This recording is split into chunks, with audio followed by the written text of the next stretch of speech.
Hello friends, welcome to my channel. ముకుందకు propose చేసిన Adarsh shock లో ముకుంద. ఇదంతా అలా జరిగిందో మనం ఈ వీడియో తెలుసుకుందాం. ఇంకా ముకుంద దగ్గరికి వెళ్లి ఆదర్శ్ ఇలా మాట్లాడతాడు. ముకుంద, నేను ఎప్పటి నుంచి నీకు ఒక విషయం చెప్పాలి అనుకుంటున్నాను అని ఆదర్శ్ అంటాడు.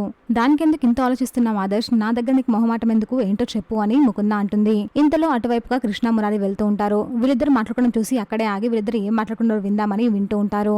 ఇంకా ఆదర్శ్ అయితే ఫ్లవర్స్ తీసి మోకాల మీద కూర్చొని ముకుందకు ప్రపోజ్ చేస్తాడు. ముకుంద, ఐ లవ్ యూ, నువ్వు ఒప్పుకుంటే నేను పెళ్లి చేసుకోవాలనుకుంటున్నాను అని ప్రపోజ్ చేస్తాడు. దీనికి ముకుంద షాక్ అవుతుంది. ఇదేంటి ఆదర్శ్ ఇలా చేస్తున్నాడు, నా ప్లాన్ నాకే రివర్స్ అయ్యేలా ఉంది అని ముకుంద టెన్షన్ పడుతూ ఉంటుంది.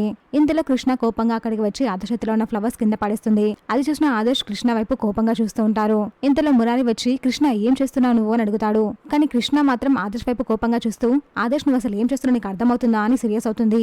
ఇంతలో ముకుంద, ఆదర్శ్ గారు మీరు ఏం చేస్తున్నారు అని అడుగుతుంది. కానీ ఆదర్శ్ మాత్రం కృష్ణ వైపు కోపంగా చూస్తూ ఉంటాడు. చూసాక ఫ్రెండ్స్, మరి ఏం జరగబోతుందో, ఇలాంటి జెన్యూన్ అండ్ రెగ్యులర్ అప్డేట్స్ కోసం మా వీడియోకి లైక్ చేసి ఛానల్ సబ్స్క్రైబ్ చేసుకోండి.